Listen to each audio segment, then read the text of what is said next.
Hello and welcome to Two Words Wolves Pod. I'm Ron Acton and with me is Andrew Carlson from Canis Hoopus. Andrew, how you doing? Doing well, man. Probably similar state as to like last November when the Wolves were also like teetering around 500 and not necessarily playing the basketball that everybody thought they could. So just another November for me on this side. Yeah, just classic early season speed bump for the Wolves. Feels like certainly had this last year to an even worse degree. We're kind of right around the 1 year anniversary of that game out in Toronto last year where Rudy takes the 3-second call on purpose. Randle freezes him out. There, ironically, just like now, there's no reporters out there. This year because of sports budget cuts, and last year because of Taylor Swift. So we're running the gambit on reasons we don't have the usual gaggle of beat writers out there, but yeah. Back to back, just yikes. Just absolute yikes stuff. I don't know. We'll dig into the individual games after this, but like, did you have any big picture takeaways? I mean, I felt like I had a bunch, but I also I don't know. I also cautioned even myself of trying to draw too many oh, we're screwed here type of conclusions just because it's still November. The team looked like crap last November and still made the West Finals or whatever. But yeah, did you have any? I guess burning hot takes after just two utter collapses?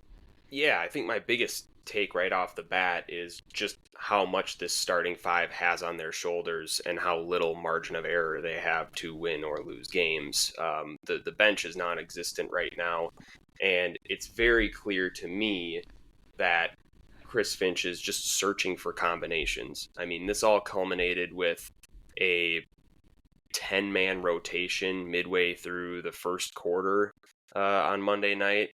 And so right now, I think Chris Finch kind of has a similar mindset to all of us, or if you're of the mindset that the bench isn't there, is just who's going to give me production right now that can be a reasonable pairing with this second unit. Because if you look at a lot of the lineup combination stuff, it's kind of a matter of who plays with the bench less.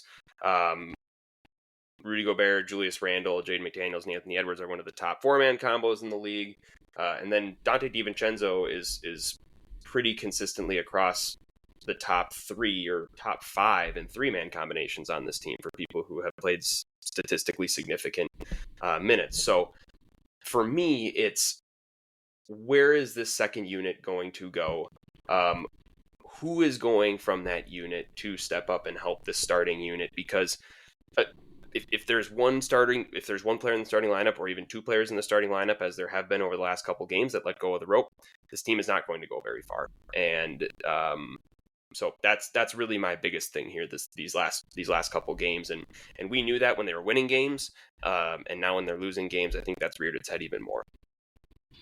Yeah, the take that is kind of rattled around my brain is just this team isn't good enough. Good enough meaning not good enough to win the title. Right now they're way behind where Denver and Houston are. I would probably even now still say I see a path of them being as good as that type of team, or even would I be surprised if the Wolves fix all their crap and they're beating one or both of those teams in the playoffs? Yeah, I see a path of that. But Oklahoma City, I don't know. I'm really struggling to see how in any way, shape, or form this Wolves roster beats that team. Mostly because, just go watch them. They've lost one game all year, Oklahoma City. But they do the exact type of things that this Wolves team is bad at.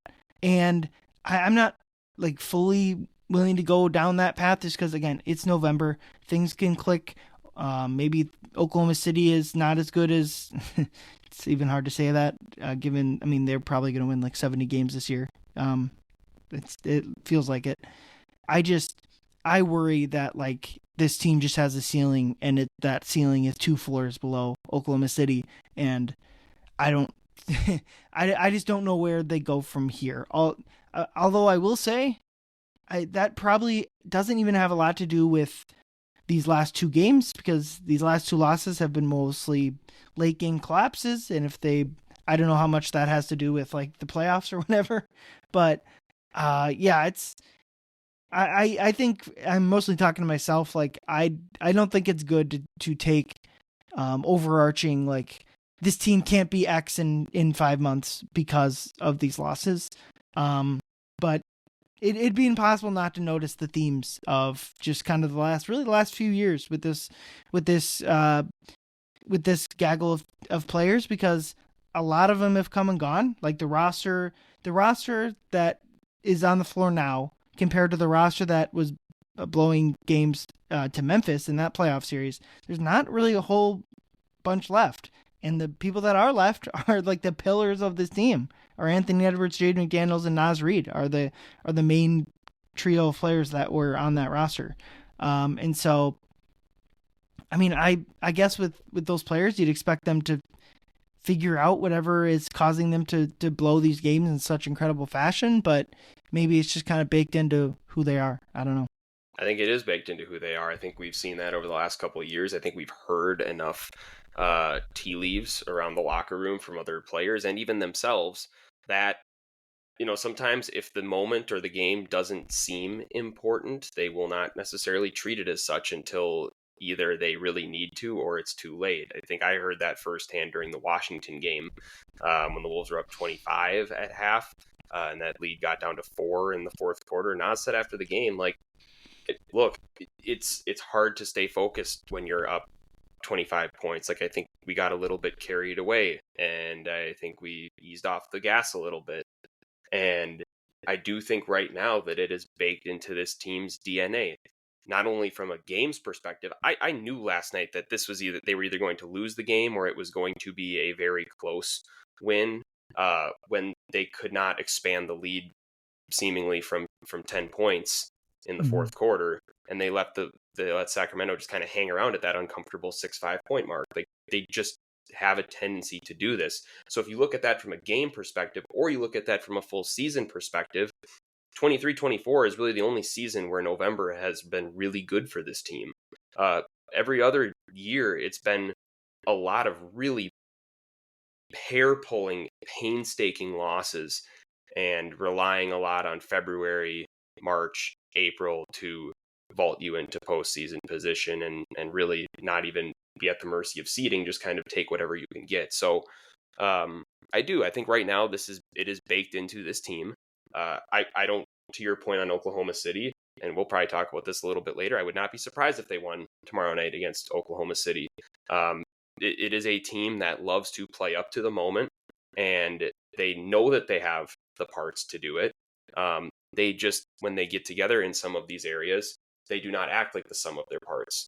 And that is, it's been the story for not just this year. Yeah, let's dive into the Sacramento game specifically first before moving on to both games are kind of an atrocity, but the Phoenix game more than the Sacramento game in my opinion. But let's start with the more recent one. So the collapse starts with about 3 minutes left. They're up 10. I did there's a site that'll give you the win probability for every time, score, and if you have the ball or not, and I just plugged it in, and it said 98.6% of the time teams are up 10, with 3 minutes left, they win the game. So 98.6%. That's the second worst collapse, by the way, of the week. You kind of pointed it out, the inability to push the lead past 10, both in the first half and down the stretch of the game, I think is what opened the door for this. And that's why when you look at net rating and you think, well, what does it matter if they beat a Washington team by 10 versus 30? What does it really matter? They were in control. Even you talked about that Washington lead got down to 4. I thought they were winning that game. I never thought they were even. They got, like you said, a 20-point lead got down to the 4, and I never in that Washington game was worried. I thought they had it the whole time. But what does the margin of victory? Well, good teams win, better teams just take over and beat bad teams. And it was why even now, not that they lost to a bad team, but I wasn't as worried with the beating up on bad teams and losing to good teams, just because their net ratings were solid. Everything was looking good. I basically would chalk it up to just like randomness. The 5 losses, like they were 10-5, just happened to shake out. It's not to say there weren't worries about beating bad teams, but I didn't. I think it was like 90% just weird variance and 10% maybe worrying. And so why blowing out teams is important is because while Sacramento's a bad team, they got some good offensive players on that roster. So if you crack the door open, they'll hit it. They'll run through it. And this collapse, the actual collapse of it all, didn't bother me as much watching it back a couple times. I didn't see. I like what? So Ant misses. I'm trying to go through the sequence here. DeRozan kind of posts up. Or no, it's Monk. Monk hits a tough fall away mid range shot to cut the lead to 8. You live with it. Ant comes down, gets a wide open mid range shot and clanks it. And then I guess the biggest like red flag in that sequence is they were just hunting Mike Conley. The Wolves didn't match up in transition. Mike gets put on DeMar DeRozan. Julius Randle has to help, and Monk hits a 3 to cut it to 5. And the minute it gets to 5, it's like, okay, we have a ball game again. There wasn't. I just thought it was like the game was close the entire time, and I didn't think the actual collapse was that bad. But once it got to overtime, once the adversity hit, they just didn't deal with it well at all. And from Sacramento, that was the bigger thing, is like the respondents from the 10-0 run. The response to that was far more worrying, I think, than giving up the 10-0 run in the first place. Do you kind of agree with my line of thinking there? I do. I also, I would rewind a little bit in what you were saying to the Wizards. I would say it's a blown lead. They blew a 25-point lead and brought it down to 4. I think the reason, correct me if I'm wrong, but maybe the reason that you thought the Wolves had it the whole time was because Julius Randle was playing very well. That was just another game from him that he was completely in control offensively, and there never really seemed to be any. And the hiccups. Wizards are just really bad. Yeah, well, and to your point though, he was a major part of those Kings runs. The Kings had 20 points off turnovers last night. He had 6 turnovers. He's had 11 in the last 2 games. These last 2 specifically have looked a little bit like early season Julius Randle last year, where he's been looking for a shot a little bit more. He's been much more prone to turnovers. He's dribbling into crowds because, crowds are taking away the areas that he was previously getting to against worse teams. He has not been able to dribble into the paint as easy. Teams are taking away that fade away from him. It's not as simple for him to get to that anymore. And right now, over the last couple games, he's been trying to deal with that, and he's looked a little bit, again, like that early season Julius we've seen last year. And he is the offensive floor raiser. He is, and of course, great on his own. He's the face of the franchise, all of that fun stuff. Julius Randle is the floor raiser to this offensive rating this year. The reason that the Wolves have had the best offense that they've had in years has been Julius Randle and his ability to make the right play, draw gravity, and score on his own. And he just simply hasn't done that over the last couple of games, and the chemistry with Ant has not been there. It's been much more your turn, my turn. The same stuff that we talked about, again, the beginning of last year, the beginning of 3 years ago. It's just back and forth, and there's not a lot of ball movement there. And so, yes, the way that they responded to the run later was a problem. I think a lot of that also was quick shots early in the shot clock. There just was not a lot of intention there to move the ball, and Julius was a big part of that. He is a big reason that ball gets moving on offense. And when he has a night like he did last night where he's turning the ball over and getting a little bit more flustered, he's going to look for a shot a little bit more often, and it just does not work that way in this Wolves offense. Yeah, I think you bring up a good point. I looked at their last 5 games, which I think NBA.com uses the last 5 games for every NBA team for this. The Wolves are 27th in offense. Coming into that 5-game stretch, they were 4th. And obviously that's like a small sample size. Do I think that they're going to be the bottom 4 off? Of course not. But I think that just the offense is just, it went from being the reason why they were winning games, why they were 8-4 or 10-5, to just the past couple games has been atrocious, at least by league wide standards. I will point out that the defense in the same time span is 4th. So that's a good good barometer on the season. Both units are now in the top 10, so that points to like this is a good team. I think like I have all faith that they're going to still win 50 games. I would still pick them to do so. I don't have any grand worries about that. Like I've already said, like my worries about the team coming to the playoffs, but probably don't need to worry about that necessarily in November. But the reason why, like you mentioned, why they're struggling on offense to me is Julius Randle is struggling over the past couple games, and I can't get too worked up about it because he's been basically as good as anyone else in the entire league. Um, like Randall's the reason why they were fourth in offense was Julius Randle. Anthony Edwards has had games here, games there. Obviously, he missed time with injury, so you give him that. But like Ant has not been the reason why the Wolves have been winning games. And again, that there's legitimate excuses why. They haven't some of these games like the Wizards game, like they just like or the Dallas game before that, especially like Ant didn't put up good stats in that game, and I kind of went, whatever. I didn't think he was necessarily bad. It's just like there was no there. Like there's no opponent there. But Randall just had an atrocious game in the Sacramento game. Shot 5 of 13 from the field. Did make all 6 of his free throws, so you can the field goal percentage can a little bit exaggerate how inefficient he was. But then the biggest thing is the 5 turnovers, which has become a theme when he's playing poorly. The turnovers stack up in mass, and when he's playing well, they're not there. That's the biggest thing. But like my bigger point would be like, this is what you're going to get from Julius Randle, and even just like on the aggregate, he's been great. I would still like he's still on track to probably make an All NBA team if he can hit the games limit or whatever. But there's going to be he's not like a 1A superstar like Anthony Edwards is. You're not going to get, or should you expect, like 30 points a night from him.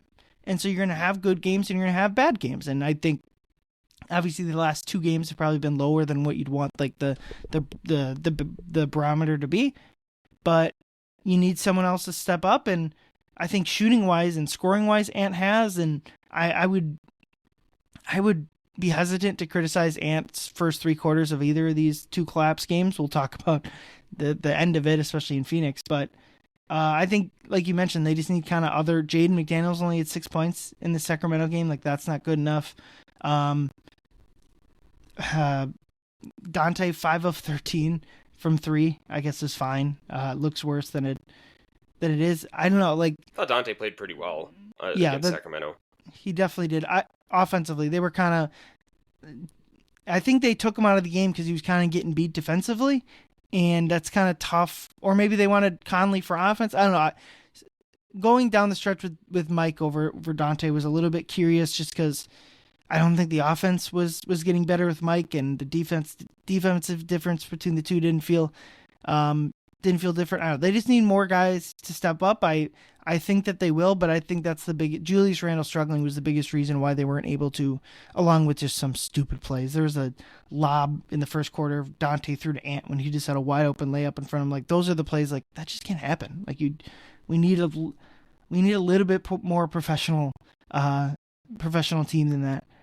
Well, no, I thought Mike down the stretch, I did kind of agree with it just because I thought he made some really nice plays, like winning type of plays to kind of keep that lead where it was in the last like 6 minutes there. He was rebounding really well. I mean, he's the best rebounding guard of the night, I thought, especially in the fourth quarter. He grabbed a couple really crucial rebounds and dug those out. He drew the illegal screen on Reno. He hit a crucial 3 there later on in the game. So, I mean, I thought he, at least late, was a positive to the eye out on the floor. I think, again, this to build off of what you were saying, Ryan, and to build off of the point that I made earlier, Julius Randle should be able to have an off night and your team should still be able to beat the Kings. Like, Jaden McDaniels should be able to have an off night and still be able to beat the Kings. And the beautiful part about how this team had functioned in previous years is when the starters were having a bad night, you'd probably have Nikhil and Nas come off the bench, and Finch would find some combination of starters and guys running off the bench to put together a positive unit. Like Nikhil could come in and score 15, and Nas could add 15 to it, and Nikhil would be the second layer of elite perimeter defense. to what the starters brought, and it wore teams down, and they would crack in the fourth quarter. It just goes to my point of that this starting five just doesn't have a margin for error right now. And when you have Terrence Shannon, Rob Dillingham, and Jalen Clark out on the floor for 23 minutes combined and not giving you any points, that's a major problem. You can't have 7 players score in your lineup when you play 10. That math just does not work. And so that's where this team is struggling right now. They're just not getting production from guys that should be able to put the ball in the hoop. Jalen Clark, maybe not so much, but Terrence Shannon and Rob Dillingham need to put the ball in the basket if they're out on the floor. That's what they were brought here to do, and that is within their skill set. And so that's the biggest improvement this team can currently make right now. I don't know how long it's going to take to make that improvement. And this goes back to Finch's thing with patience and finding lineup combinations that work and seeing if there's anything any strings he can pull with this second unit to get more production from them. So that's the biggest improvement they can make. And to your point about what this team's ceiling is, I think this team's ceiling is if Terrence Shannon Jr. can go a stretch averaging 10 points a game. And Rob Dillingham can pick it up. I don't know if this is as likely, but Rob Dillingham picks it up and is able to at least give you an efficient 8 and 3 in his minutes, or an efficient 5 and 3 as a sure-handed backup reserve point guard, and show you some flashes. And Jalen Clark is able to come in, not commit dumb fouls, and give you 2 shots, 2 field goals, and score 5 to 6 points. Like, that might be the ceiling for this team. And I don't know what that looks like in the aggregate, but that is a winning basketball team. If these young guys can find a little bit of a stride here, I'm just skeptical right now based on what I've seen that can be the case, especially with TJ's first game back being from his foot injury that clearly prohibited him from doing a lot of what he does best early on in the season. He was playing through that a little bit. There was just no aggression from him last night whatsoever. No, I guess, want to in attacking the rim, and he was not good defensively as he has been all year. So those are those biggest margins of error in which this team can improve and hopefully be able to pick up this starting unit when there's a couple guys who do have an off night, because that is inevitably going to happen. They are not robots. Yeah, I think you bring up a good point of they played Jalen Clark 6 minutes, Terrence Shannon Jr. 7 minutes, and Rob Dillingham 9 minutes. I just don't agree that all 3 of those players should play in the same game, assuming everyone above them is healthy. I would almost consolidate those 20-something minutes down to maybe 1 of those 3 guys should play, but probably 2. I would pick 2 of them, and one of them, to me, has to be Jalen Clark. And I think in the future it's going to be Shannon with Rob kind of on the outside looking in, just because I don't think you're doing any of them any favors by giving them such few minutes. And the person I would play more simply is Jalen Clark. I think they are more worried about what he takes away on offense more than like the average fan thinks of it. I think we'll talk about the Phoenix game. I think that was a big, I disagree with their line of thinking, but I think that was I don't think John Krasinski kind of put like that was in his article about that game, put that was a big worry of not putting him in on that final possession, because if like Phoenix did score, then they'd have Clark on there for offense. We can go in. I just don't agree with that line of thinking, but I think that's a big thing. But like, there's just lineups where they have to have like, I would almost say one of Gobert or Clark has to be on the court for pretty much the entire game. These non-Rudy minutes, you need to have every single defender out there when Rudy's not. Especially so if Nas and Randle are the 2 bigs on the lineup, like Jaden and Jalen Clark have to be out there, and I would probably say maybe Ant too, or Mike or Dante or something. Like, that's in this game. That's where the lead kind of gave up. They were up by like 10 heading towards halftime, and Sacramento went on a big run to cut it to like 5. The same thing happened at the end of the third quarter. If you avoid those 2 runs, then you are up 15 instead of 10. And when Sacramento hits their big run, they just run out of time on the clock. Who do you think should play out of that group? Because Shannon just has not played well basically the entire year. Maybe it was that injury that he missed time with now. Certainly tonight or the Sacramento game, you can assume that was part of it. I've lost a lot of faith in Rob. I'm still willing to give him the benefit of the doubt because he's so young for future seasons. I just think Rob's shot is just kind of broken right now. The Wizards game was the worst of it, where it's just they're leaving him wide open. He can't hit simple jumpers. Like even last year, he showed flashes that just have not been there tonight. And I get like Jalen Clark's stupid fouls. His 3-point shot is what it is, and certainly if they run him off the line, I'm not sure like how much offensive game there is beyond that, but I think if you play him closer to 15, 20 minutes, that defensive intensity and the dumb fouls will go away, and you'll be able to find more there. And if you can get him up to more 20, then you pick between Terrence and Rob. If Terrence is healthy, I think you go that direction of more 10 minutes, where 3 different guys playing single digit minutes, I just think is not a good allocation of playing time. I agree, and you just need players in for a little bit longer to be able to catch a rhythm, especially when all three players are kind of rhythm players. They're just not experienced enough to be able to play in small spots like that.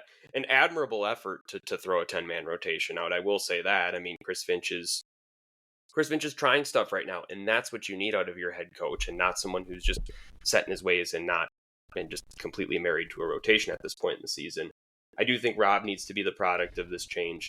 I am of the opinion that you do need to play a guy and help him build his confidence, and let him know that he will be playing the next day, and you can make mistakes and you can learn from that. I do think right now we see a Rob Dillingham that's so unconfident in his jumper and what he's doing that I just think he needs some time to sit back and watch a little bit more, and then maybe give it another try here in a couple months.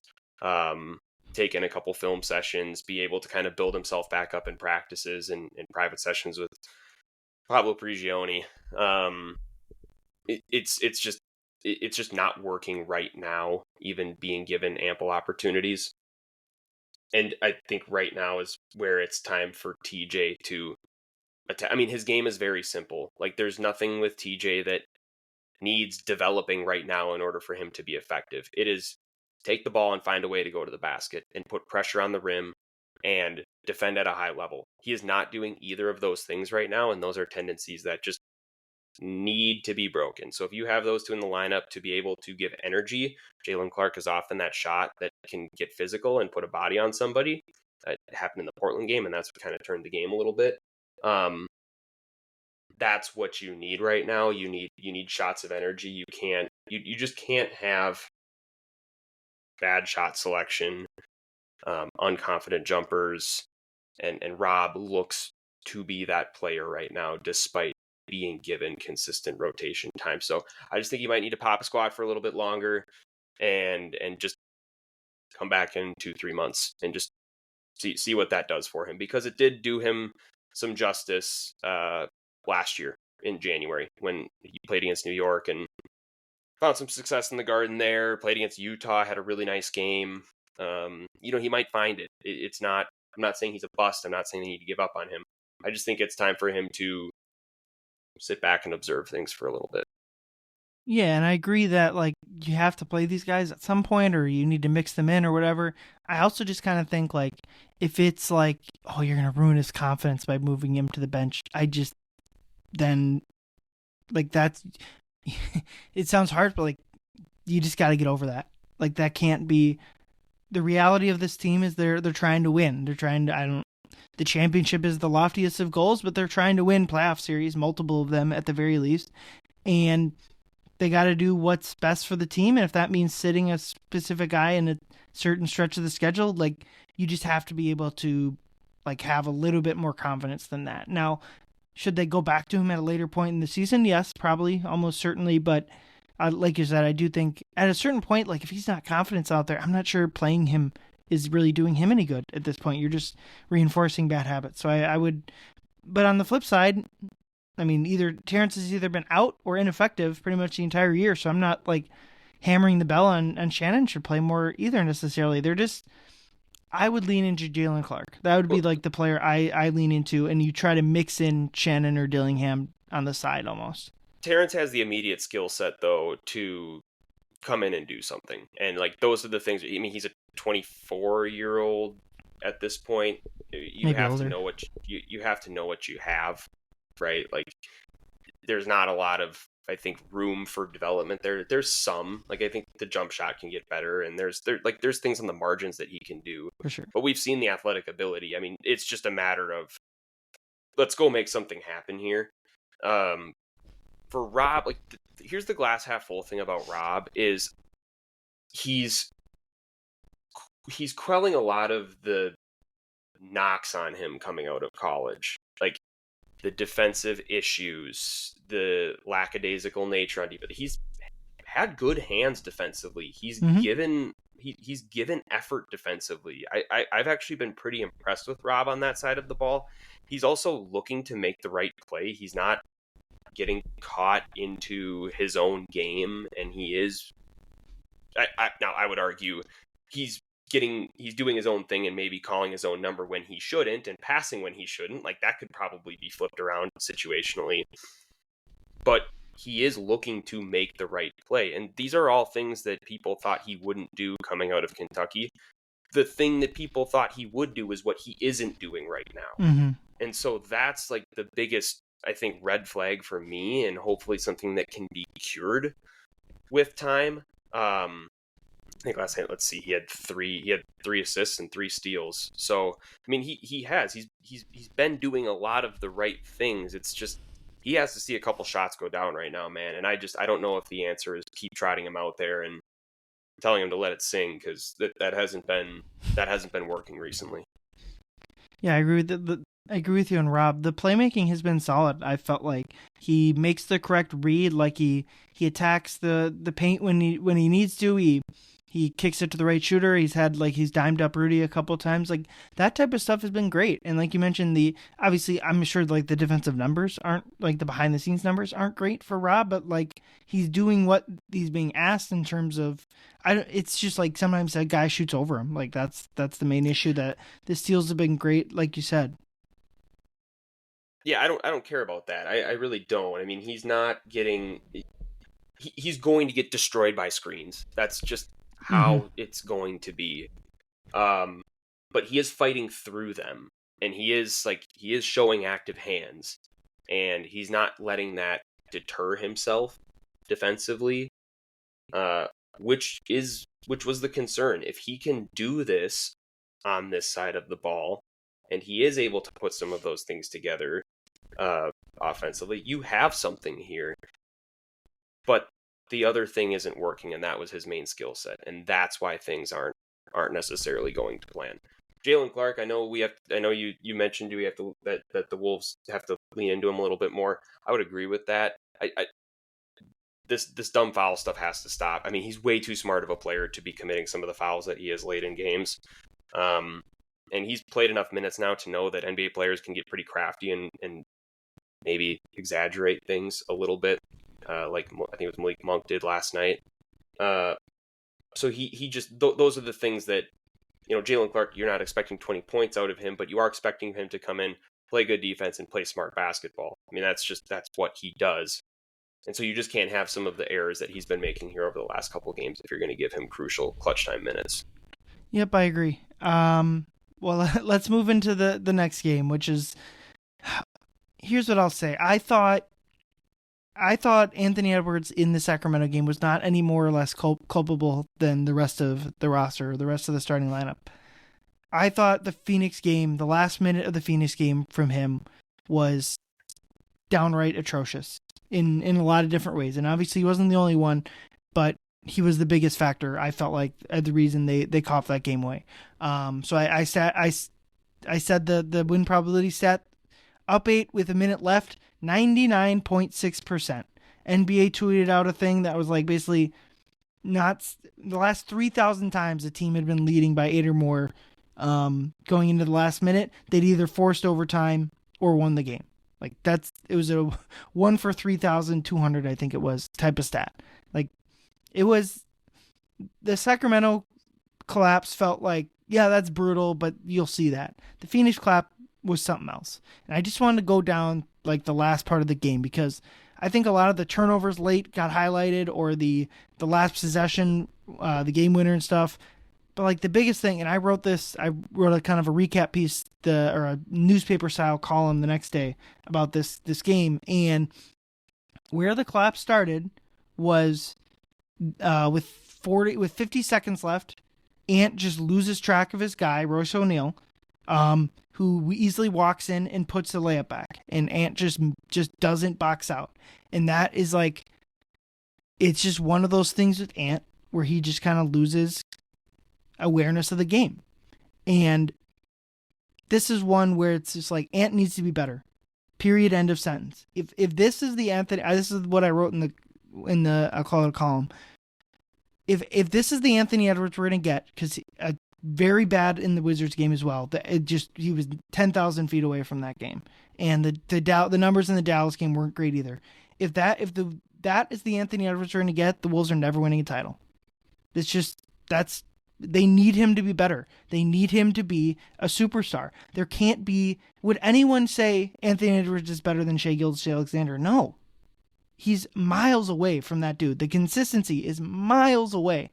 And so if Ant is going to win... Now I'm basically quoting Jace's column. If Ant is going to win MVP, and if the Wolves are going to win the title, which were Ant's stated goals before the season, this is just not even close to good enough in this Phoenix game. And really that whole play, because he not only the box out was bad, but all you have to do is inbound the ball, and it doesn't matter. You're up 6.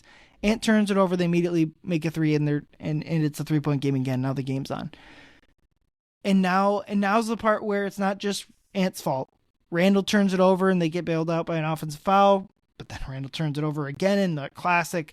How many times did we see it in the West Finals? He drives into a traffic. Somehow the opposing defense has 6 players out there. All 6 of them steal it, and they go to the other end. Ant misses 2 free throws on the subsequent foul. The Wolves call a timeout to advance the ball to half court, which is their last one, because they used one right at the end, start of the 2 minutes. Should they have saved it? In hindsight, yes, but also they turned it over in like the last 2 inbounds. So can you really get mad at them for using a timeout to advance the ball? Ultimately, if Ant just sinks 2 free throws, I mean, I'm kind of hesitant to blame someone for missing free throws, because you never know if that was it. I mean, was that lack of focus? Was that tight? Or was it just Ant is going to miss X number of free throws and 2 of them happen to come right then? I don't know. But then I think where Finch deserves culpability is Jalen Clark needs to be out there on that final possession. And what John Krasinski put out there in his article was that Clark would have been in there for Randle, not DiVincenzo, who's the one that Gillespie made the shot over. And that just doesn't really make much sense to me. But either way, like, I still just think Clark needs to be in there. And if they're worried about, like, okay, if Phoenix makes this basket, we're gonna have Clark out there for offense, and that's bad. And that just doesn't make any sense to me. Your path to winning that game is getting that one stop. If they had a timeout left, well, I guess if you have a timeout left, you can call timeout and sub Clark out. But, like, you have no timeouts left, you're not going to get a good shot. If Phoenix scores here, they're going to win the game. And even if they don't, I mean, if Clark is out there on that last possession, they get the same exact Randle 3. The same exact thing happens. So I just think that's a big blunder. But it goes back to Ant for me. And I know it sounds strange. He's had back-to-back 40-point games. But, like, they just need him to be better. They need him to be more consistent. He can't have the games like the Wizards where he's just 10,000 miles away. They can't have these late game where he has multiple mental errors, the 2 of which back-to-back, the missed box out and the turnover. And it's just, I know he's going to get there. I'm really confident that this is the part of the game that he will iron out at least 95% of it. But, like, it's the biggest thing that, like, they need him to play better. They got no shot of beating Oklahoma City if Ant is not, like, toe-to-toe with SGA. And that's a high bar. That's an incredibly high bar. SGA last season had as good of a shooting guard season as he a point guard, whatever. As good of a guard season as, like, since Kobe. Like, his SGA season was outstanding. And now their team is even better than it was last year, at least from a regular season standpoint. So I know it's weird to, like, blame the best player, but that's what the NBA is. The best guy, they didn't need him to score more that night, but they needed him to make one half decent play down the stretch. They couldn't get it. Yeah, I think one of the telling stats this year is the Wolves with Ant on the floor are 5.9 net rating, and with him off the floor, they're a 5.4 net rating. Now, some of that probably has to do with like that Jazz game where they were winning by like 50 points. I'm sure that there was maybe a little bit of net rating stuff that was changing with that, but there needs to be a bigger difference numerically in how your team performs when you're on the floor versus off, but especially when a lot of your minutes are being played with that starting lineup, and the Julius and Nas front court is as leaky as it is. I mean, that there needs to be more of a drastic difference from when you're on versus off the floor. And again, especially with how bad the bench has been overall too. I think that you're 100% right. The biggest thing with Ant right now is that he wants to continue, as Chris Finch would say, to hit the home run in the last few minutes of the game. You did see that against Sacramento, where he wanted to hit the home run. He wanted to go for the kill shot. He didn't really pass the ball very much, especially in overtime too. And I think that that's where the ball kind of got sticky. Jaden had that horrible not pull up three, but it was a one pass possession. Jaden took like a straight on logo three. At that point, I knew that the game was going to at least overtime or the Wolves were losing. But like the team follows his lead on this stuff. When he starts shooting the ball and he starts playing ISO ball, the team starts shooting the ball and putting together these one and no pass possessions. When Ant misses defensive assignments, the rest of the team misses defensive assignments. That's what happened against the Lakers earlier in the season too. The Austin Reeves buzzer beater was a very similar defensive play with DiVincenzo and Rudy. And that's what happened against Phoenix too, where it was but this one was worse because it looked like a total miscommunication less than 30 seconds removed from a huddle with DiVincenzo and Rudy. And you know Colin Gillespie is taking that last shot. There was nobody else on the floor at that point in time from Phoenix who would be capable of making a game winner outside of maybe Royce O'Neal if he was wide open in the corner. So you know what's probably going to happen, and you still have a miscommunication there. I don't want to blame Ant for that because it was two players that had nothing to do with him, but these are the types of things late in games where if you are not dialed in, your teammates notice. And that sets a tone for the rest of the group that's on the floor. And Ant was no different in that last minute. He was completely checked out from what it looked like against Phoenix. Again, better against Sacramento, but I do think that there were issues there with ball movement that start with him where you need to close out a team professionally and have, as Coach Cal said the other night, 8th grade stuff, five passes before you score. So that's what needs to happen more in clutch time, and Ant needs to be a catalyst of that, especially with this new kind of lead guard responsibility that's been put on him by Chris Finch. So yes, the performance directly with him has to be a little bit better, but he needs to, through his actions as well, with how tuned in he is to his assignment and game plan, set the tone for the rest of the guys, the other four guys that are playing around him. Yeah, and to your lead guard point, I've agreed with that. I know, like when they put out the starting lineup, like Dante is listed as the first player as like the point guard. Anthony Edwards is the point guard. Like I don't know, you keep seeing why do they play Dante on ball? It's like they don't. He's not quote unquote on ball really ever outside of the first game in Portland.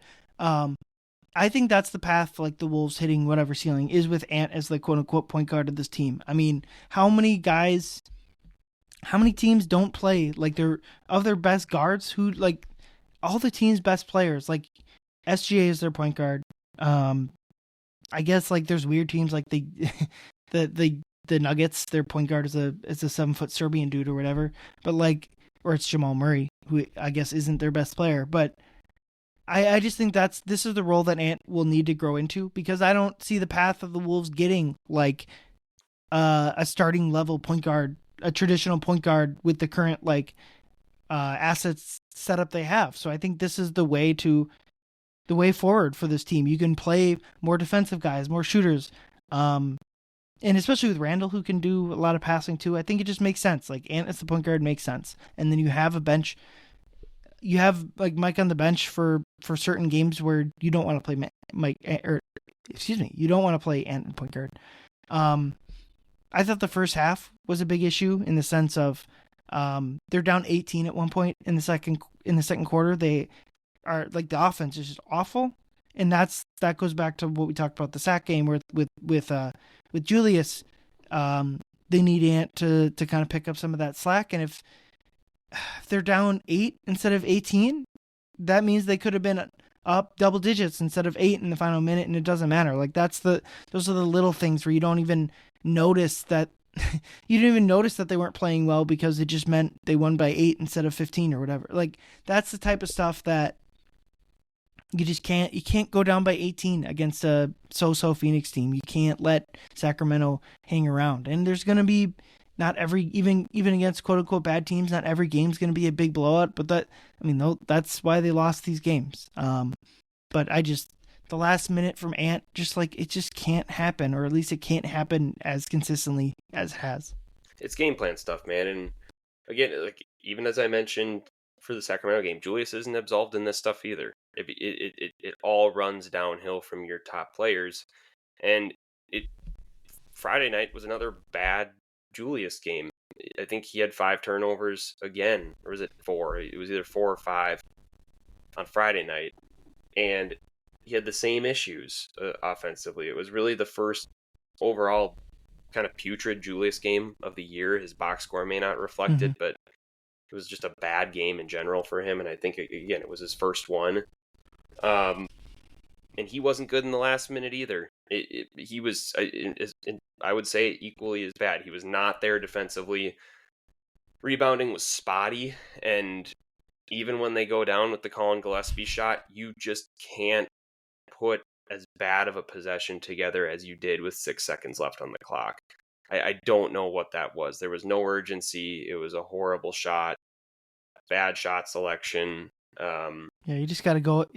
You're probably not going to get a call, but like you just got to go to the rim and try to score. And maybe that kind of goes to Ant's passivity. He kind of passed out of when he could have kept fighting. Maybe you go to the rim and you find a kick out for someone open and more set up for the shot. I don't know, but like, yeah, and that's final... the point guard thing though, right? Like that's where my point is about the point guard thing is like this team can survive without a point guard this year. I do think that. I think they would be just fine. And I think like your point guard solution, like your best option in this hypothetical situation is to call up like an Orlando, see what you could get Tyus Jones for, and like you move Dante to the bench and you start someone like that, like a pure point guard, a floor organizer. And at that point, what better is that's that? The style of player, but Tyus has not been a very productive NBA player of late. What better is that than Mike Conley at that point? You know what I mean? So I'm saying that's the caliber of player that this move is. Yeah, like it's not Ja Morant, it's not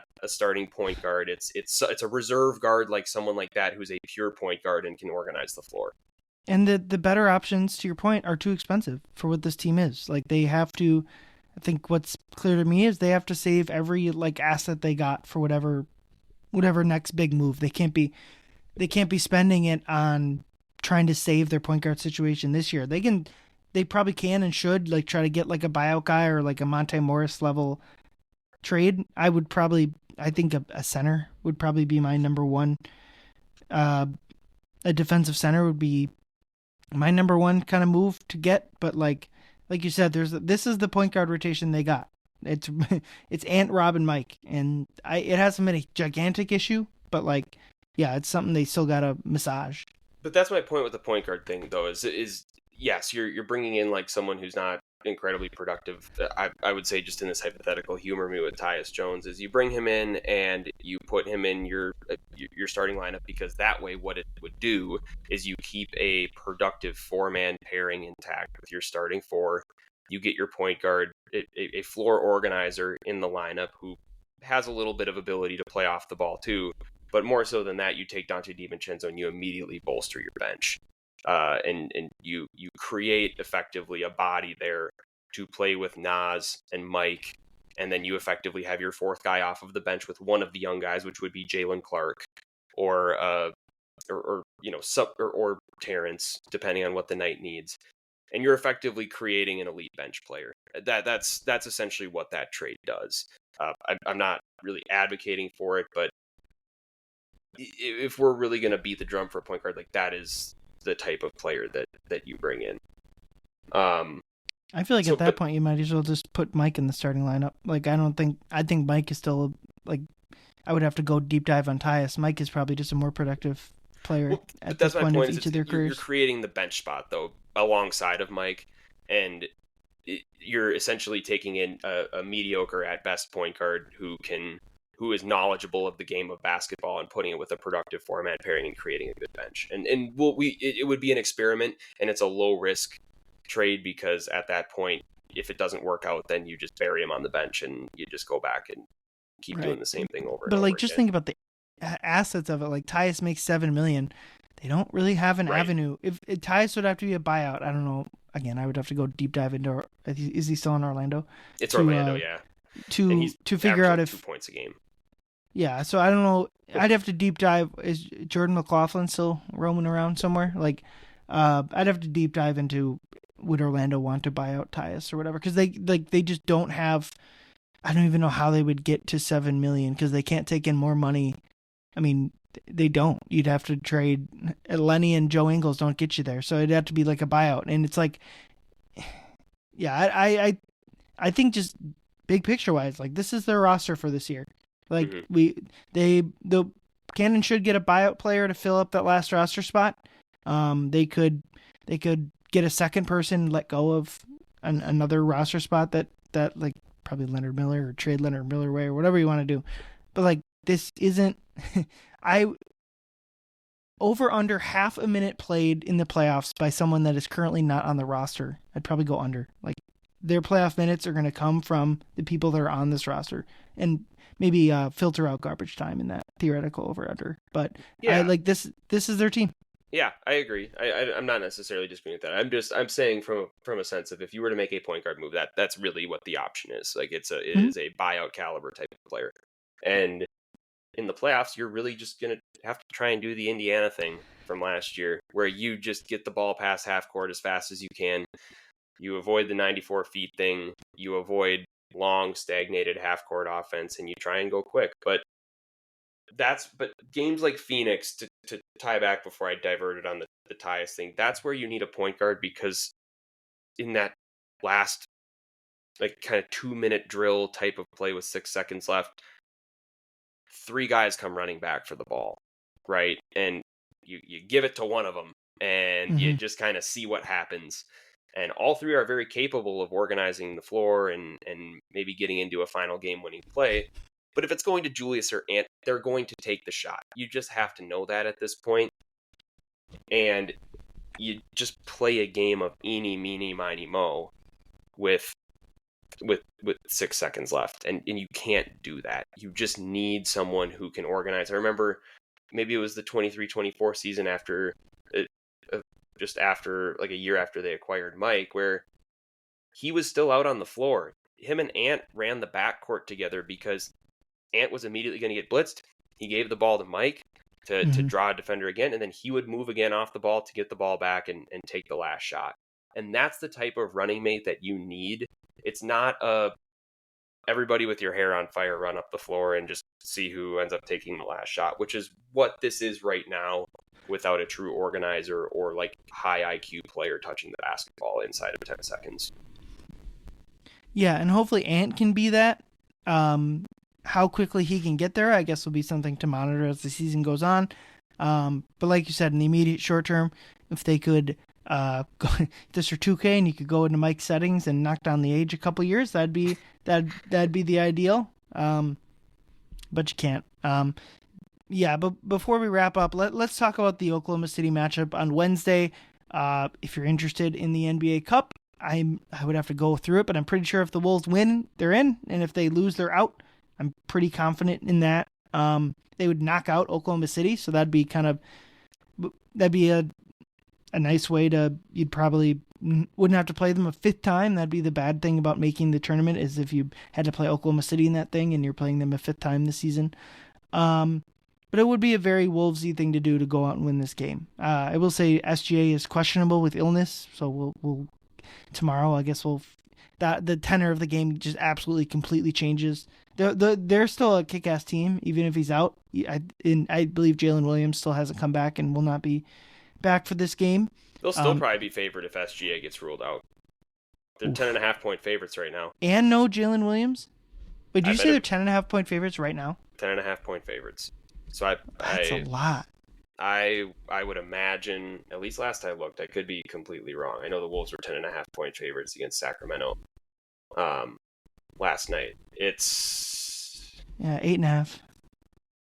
yeah, and if Shea gets ruled out, I bet that's it's a few points of difference. I would imagine that Oklahoma City on their home floor is still point favorites, 1.5 favorites. Um, Yeah, so I if assuming SG is playing, I think the best thing is I still wouldn't rule the Wolves out of winning the game. That's just how they roll. Especially with Jalen Williams out. That obviously just I mean they're still very good without him. They've only look at their record right now. It'd be a very Wolvesy thing. What my prediction would be is they're up by 2 points heading into the fourth quarter and they lose by 14, like that type of thing, or they're up 5 halfway through the third quarter, kind of similar to the Denver games where they're fighting back and forth, but it's just like or even the playoff games last year, we're just like the OKC run is coming. And one thing I've been thinking of about, I'm kind of getting Golden State Warrior vibes from this Thunder team in the sense of the first Warrior title they probably shouldn't have won. Kyrie and Kevin Love get hurt. I think the Cavs are better teams than that. They probably could have lost if the Clippers don't absolutely choke against the Rockets in the previous round. Maybe the Clippers are in the finals that year. If the Cavs are healthy, like the Warriors kind of scratched out a title that first one. They didn't. I don't think they were the best team that year. And while Oklahoma City was the best team last year, who knows what if Aaron Gordon doesn't get hurt, if Tyrese Haliburton, like they kind of got this title where they weren't met with any adversity. And so I think a lot in OKC, like Golden State, was doubted that whole playoff run. They can't do it. You're too young. You can't do this. Jump shooting team, all that. And the minute they broke that seal, they started rattling off titles. Obviously, Golden State hits the 70 win mark the next year and has if they shouldn't have won the 15 title, they damn sure should have won the 16 title. And I'm kind of thinking about that with Oklahoma City of, are they about to, before the season, I was kind of hesitant of going this far, but like Oklahoma City's not getting worse. So I'm very interested to see what this game looks like. If the Wolves, I mean, if they just get blitzed in the same fashion they did in the playoffs, it's just going to be like, what are we even doing here? And if they can have a hard-fought loss or even a victory, I think that'd be a big sign. And I guess if SGA doesn't end up playing, that would just completely change the stakes of it. Well, what if they're down 20 with 3 minutes left, like they were last year? Yeah, they won that game. I know exactly. That's a good example of like, it's a good example of why not to overreact to the even. I mean, again, two terrible losses, but like OKC did it last year when won the title, so it's not impossible. I know, and honestly, I'm completely in line with you. This is, if you have even moderately paid attention to the Wolves over the last couple of years, this is the spot for them to go out and win this game. It's happened so many times where just when you think they are about to be dead in the water, they completely prove you wrong, and that's just the regular season for the NBA, and it's how things work. No, it's a very interesting spot for the Wolves. I think that it's what we maybe thought the Sacramento game was, where, okay, you've had a bad loss, now go out and prove that you are worthy of kind of staying in the conversation of team that isn't completely fraudulent, right? Like the team that is, you had a team that was above 500 on the ropes, you had a chance to win your first game that was against a team that was above 500 all year, and you blew it. And then you go out and you blow a game against a bad team.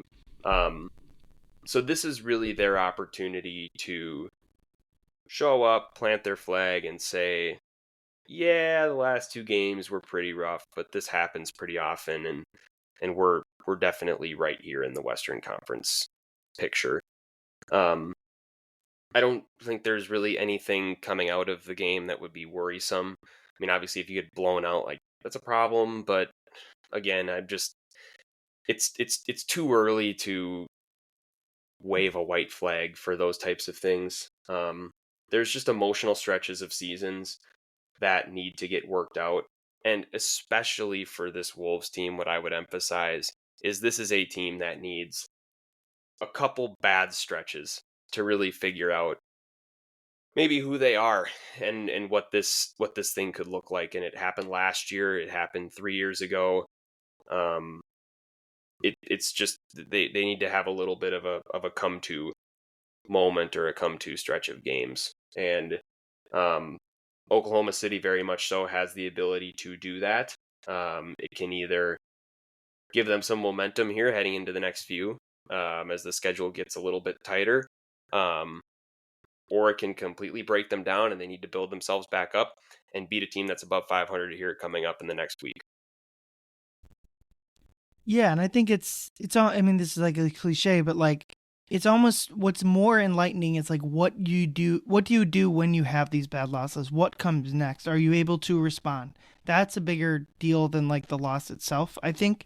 And like you said, there's going to be these stretches of games for pretty much everyone but Oklahoma City, who never has these stretches. But like, there's just going to be stretches of the season where like mentally or just variance wise, you're not going to be there. And I think it's like important for us like fans and media to like think about like this has been a pretty brutal 2 game stretch, is like from a fan perspective. What do you and I do when that happens? I more or less like disconnect. I'm like, I don't really want to think about the Wolves right now. Like, obviously, I have my writing quota. We're doing this podcast, but like, I more or less disconnect, and that'll probably continue through the holiday. Like, I'll watch the OKC game, um, but like, I'm not going to continue. That the players don't do that. They're in it. I mean, obviously, they'll get Thursday off. They're not gonna. They'll be with their. They'll fly home the night of the Oklahoma City game, and they'll have their proper Thanksgiving meal like the rest of us will. But like, then on Friday they're right back. Like for me, I'm not going to be thinking anything Wolves Friday. I'm gonna have another day up. Like I think it's important like to remember that like when these like bad stretches continue, like sometimes it's just that like if you theoretically could get a couple days away from the team, I think that'd be good. But that's just not how sports works or how the NBA schedule works.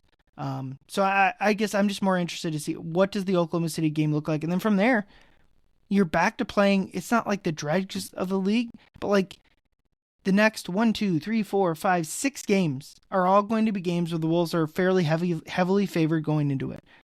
Back to back with Boston and no Wemby San Antonio and no Castle San Antonio.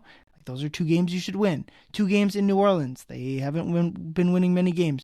Home Clippers, home Suns before the NBA Cup portion. Like all the like, that's 6 games. You could go 6-0, and even like 5-1 should probably be what you're looking at there. Um, so you're gonna get you can have this bad stretch, but like the cliche I like to say is like there's the fact in the NBA is there's always another game right around the corner, and that is both. And it's like what you do with it makes it either an opportunity or a threat. Because a lot of times it feels like a threat. The fact that there's another game is just like oof. I'm just excited to watch basketball that's not against the Jazz or the Kings, man. I'm going to be Yeah, honest. That was a tough schedule start. Um, and and maybe to that played a role. and Maybe like they just weren't playing anyone. and to that point though, those 6 games that you pointed out, they're not against the Jazz or the Kings. They are against teams that are serious basketball teams, at least a little bit, or want to be serious basketball teams. Um, and so another very solid test awaits. Again, Boston, not a great team, but at the end of the day, they are athletic. They have some athleticism. They are pretty long. Like this, it's a team that might give the Wolves some issues if they don't take it seriously. I mean, these are teams that they don't completely suck. You can't be Mm-hmm. it's not the Jazz games. It's not the Kings games, and even the Kings who are playing decent basketball for the last couple. Um, it isn't those, and so again, it is going to be a very telling stretch here coming up as to what we are in for over the next couple months. Again, not for the season, but I think the next couple months. Is this going to be a stretch of basketball coming up where the continuity thing wasn't just a line? As of right now, it was. Um, are we going to see some of the things with the continuity stuff start to come about? I would say probably not. Or are we going to see a 2-month window of Chris Finch continuing to search for players that play good basketball with each other and don't need Anthony Edwards and Julius Randle to dig them out of situations that are not profitable? Exactly. Well, like you mentioned, they stopped playing. I think Dallas on the second night of the back-to-back was probably the worst team they've played all year, which says more about the schedule even than the crappy Dallas team in the first place. But yeah, like you mentioned, we have actual games. Like they should beat Boston, they should beat an injured San Antonio, but like they're not pushovers. Maybe the two games in New Orleans are pushovers. I guess we'll see. But Hey, they're playing decent basketball right now too. They just beat Chicago last night pretty handily, and Derek Queen. That trade still is not great, but it's not looking as bad as everybody thought it maybe did right away. So he's a little bit of a ball player. Not a great team, but again, not a completely totally unserious team. yeah, although if the minute like Zion is out, no, it feels like we're unserious territory. I don't know. It's not even worth. It's like I track strength of schedule remaining pretty fairly closely, and sometimes it feels like a fool's errand because it's just like, yep, we got. I mean, a good example is Christmas. Yeah, we got at Denver on the schedule. That's like the hardest game of the year, right? I mean, no Gordon, no Christian Brown. Obviously, still a tough game, but it's like it goes from the toughest game on your schedule to like, oh, maybe we can grab a win here with a depleted Denver. But I guess we'll see. You got anything to plug writing wise? No, I am going to be kind of on the topic that we were talking about. I am going to be talking to Chris Finch at some point here about his patience in coaching and how that's bore fruit for the Wolves and how he's maybe seen that previously over his career. That's going to be a little bit of a slower burn for me, but I'm going to be working on that because that's something that's always kind of had me curious from afar about Chris Finch. You look at Doug Christie, like 5 games in, already throwing fits. You look at the temperament of coaches across the league.